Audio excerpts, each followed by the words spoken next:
Hello and welcome to the fifth and final day of Women's Health Week. My name is Shelley Ware and I'm an ambassador for Women's Health Week. Today's theme is all about money matters and what this has to do with your health. So joining me is Verve Super CEO, Christina Hobbs. Welcome. Thank you so much for having me. Thanks for joining us. So let's start with you telling us a little bit about yourself and Verve Super. So I'm the CEO and one of the co-founders of Verve Super, and along with two other amazing women and really a community of hundreds of women. A few years ago, it was the Banking Royal Commission was just starting up, and we were really thinking around what it would mean to start a fund that was ethical, that addressed a lot of the issues that people were having around transparency and trust in the sector, but also starting a fund that was specifically tailored for women. So how do we address the needs of women and try to solve this 37% superannuation gap that exists between men and women? And so as three co-founders, we'd all been working in this space for most of our careers, and sort of came together and combined our skills really to launch Verve Super, which is Australia's first superannuation fund or bank that is owned by women and tailored specifically for women. Oh, fantastic. I love that. So how does financial security affect a woman's mental and physical health? And are these studies demonstrating this, or are there studies demonstrating this? Yeah, it's such a great question, and I think it's something that we don't talk about enough. So we know that in Australia, women are actually more likely to feel stress and anxiety from money compared to men. And there's a number of studies that show this. There's a really good NAB one that tracks this every quarter. And we know that in the last quarter, so in March, so during COVID period, that 62% of women were experiencing anxiety or stress from financial matters, which means that probably for the majority of people listening right now, you are feeling some form of stress or anxiety. And because we don't talk about it, we often don't think about it or realise. But financial stress really is one of those long-term forms of stress that can be incredibly damaging to health. It impacts our sleep, our resting heart rate. It impacts our ability to feel ready when we start the day. It's that kind of stress that just really sits lingering at the back of our minds and can pop in and out all the time during the day. Absolutely, it does. I can vouch for that. Now, what sort of obstacles can get in the way of women achieving financial security? Yeah, I think it's a really big question. And obviously where we sit in superannuation, we really sit at the end of a lifetime of all these inequalities. So we really see everything that's come together and magnified. And often somebody's superannuation balance is just a great demonstration of that lifetime. So there's a whole lot of ranges of issues that women deal with, everything from the pay gap. So even in the first graduate job that a woman has in Australia today, we already know that they're earning around $3,000 less than their male counterpart. So that $3,000 less, the superannuation on that by the time they retire, just for that very first year, could equal around $3,000 as well. And so really this is something that's impacting women from the very beginning. And then of course, when women take time out from work, career breaks have a big impact. We know that also following divorce and separation, women often, although assets are split equally at the time, longer down the track, women are often also more financially disadvantaged. So there's a whole host of issues that really make it challenging for women. And of course, just taking a moment to think about older women in our society as well today. There's women today who have retired onto the pension, who actually legally weren't allowed to keep their jobs back in the 50s and 60s once they got married. And these women today are living on a pension that for many of them means that they're living below the poverty line. So there really is a whole lot of issues that impact women at all ages. And these are really structural issues that women are fighting against. And I think that's really the key point I want to make, because we spend a lot of time speaking to women, and I hear so much sort of guilt and shame, and I should know more about this, I should be doing better at this. But a lot of women really are up against it in terms of being able to, live comfortably all the way through to retirement. I didn't know that about women, it being illegal for women to work. So that's 100% going to impact their lives today. That's just Absolutely devastating to Yeah. hear. Yeah. Now, do you think the fallout from this pandemic will affect women's view on money, like having an emergency fund or backup savings?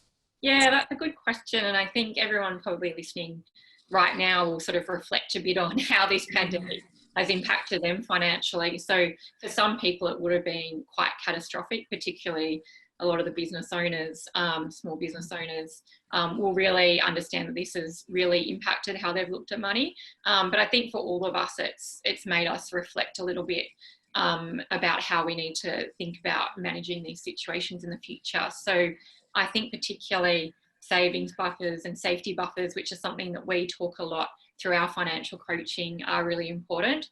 So that's just making certain that before you take on investments or think to kind of put your money away in longer term assets like a home, that you do have some form of buffer for rainy days. But of course, something like a global pandemic, we don't know how long this rainy day is going to go on for. So I think it's making a lot of people rethink how they're going to have to live in this sort of new form of normal, and particularly smaller business owners as well, who are really facing some challenges at the moment. Yeah, such difficult times. Now, many people have actually drawn from their superannuation during the pandemic. How can women improve the balance on their superannuation? Yeah, this is a good question. And I think what I've been really delighted by, I've seen a lot of the conversation within our community of members who are mostly women. And I know that on the whole, people were really thoughtful about whether they needed to access this money. So we had a lot of people really thinking about, how much do I need? Do I need to get the full amount or just a small amount? And so I think there was a lot of that kind of good thinking in the first place, which supported people. And then, as you sort of alluded to, something we really talked to members about was, okay, if you are taking this money out now, can you make a commitment to yourself that you'll try to pay it back? So maybe that's in a year's time when you re-establish your career again. Maybe it's even further down the track, but making a plan to start trying to pay yourself some of that money back into your superannuation to make up for it. And so I think that is a really important thing for anyone to be thinking about who's needed to take money out of super. But of course, now probably isn't the moment to be thinking about it if you're still in that situation of financial stress. So if you are in that situation, absolutely give yourself a break, give yourself 12 months, 24 months. You do not need to think about replenishing your super balance now. Just make certain that when things do re-establish, that you can then focus on it. Yeah, have it in the back of your mind. So, what advice would you offer to women to build a better financial future? Yeah, I think there's a lot of aspects of this, but I think that one thing that's really important for anyone is that they have a plan. So a lot of that financial stress and anxiety and feeling of lack of control is because people just simply don't have a plan. And often that's not because they don't want a plan or couldn't make a plan. It's because often when we feel like things aren't in a good situation, or if there's a part of our life that's not working out, often what we try to do is sort of push it away and not engage with it too much. And similarly, if we feel like things are really on track, then we also often don't make plans for making things better. And I can myself say that I've been in both of those categories. When I've been in financial difficulties, I've sort of wanted to avoid it. But also when things have been working out well in my life, I've sort of just said, oh, okay, well, everything's fine. And so I think probably a lot of people listening now can relate to a bit of that. But having a plan is a really, really great start. And I think when I like to think about planning is do it in whatever format suits you better. So it might be just thinking all the way through to retirement. What does a great life look like in retirement for you? What are the things that truly make you happy? Is it spending time with family and friends? Is it going on holidays? What are those great things that you want to strive for? And then working your way back a little bit. So how much do I need to be saving now for those goals later on? And then what are some other goals in between? Maybe you want to be saving for a home, or maybe you want to be working towards the goal of reducing your days that you're working per week. So having these sort of goals in between, and I like to split my goals up sort of every decade between now and retirement, as well as sort of having some shorter term goals as well. And I think that when you can do that, you can sort of honestly look at your plan at that point and understand how you're tracking. And there's some great tools for doing this. I think particularly with those longer term goals like the retirement goals, the Australian government Money Smart website has a great retirement tracker where you can pop in your current, how much super you have currently, how much you're earning, and it can sort of give you an indication of how much you're likely to have by the time that you retire. So there's some great tools to sort of understand how you're tracking. And I think for most people, once they've got some ideas of clear goals and they understand how they're tracking, then they're in a much better position to work out what changes they might need to make to either get back on track, or maybe for some people they might realize that they're actually already on track for what they want and don't need to work as much or don't need to stress as much. Oh, fantastic advice. Thank you so much, Christina, for joining us.